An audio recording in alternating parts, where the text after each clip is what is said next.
who look at scholars maybe as these uppity people who are judging other people, as opposed to actually looking at as deep intellect as something that's really aspirational. I think that media, racism in media has kind of dumbed down the culture a little bit. And so there are a lot of people who like it when you, like, I had that problem when I left Syracuse University and I started doing financial content for Black people. I had people that were just basically saying, like, why are you being so complex? Like, make it simple.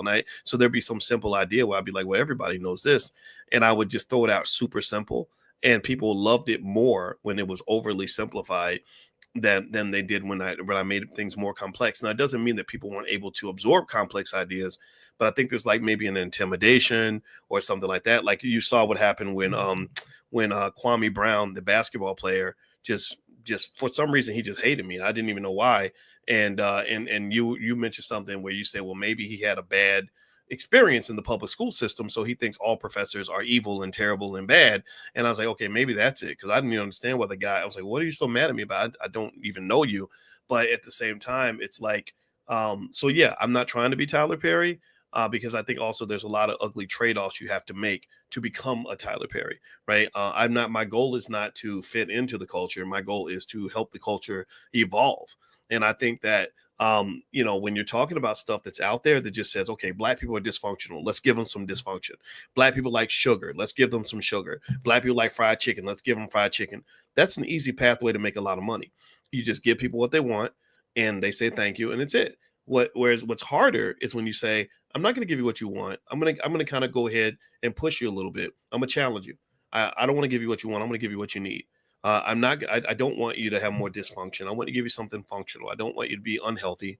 I'm going to be the doctor that says, okay, let's go to the gym. Let's cut down the sugar, right?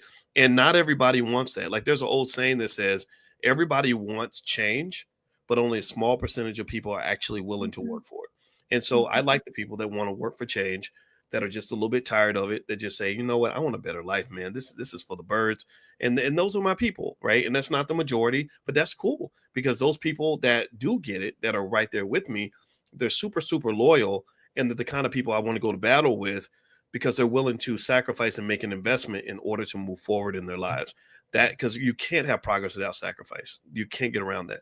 What are your thoughts on any of that? No, I agree with all of it. I'm just sitting here taking it all in. Yeah, I mean, you do have to make that kind of sacrifice. And it's fun hanging out with people who are winners in that way. Not winners in terms of external, but winners in terms of like how you view the world and how you see pain and how you see it as just an opportunity to connect with other people. Because really, film in my classes as a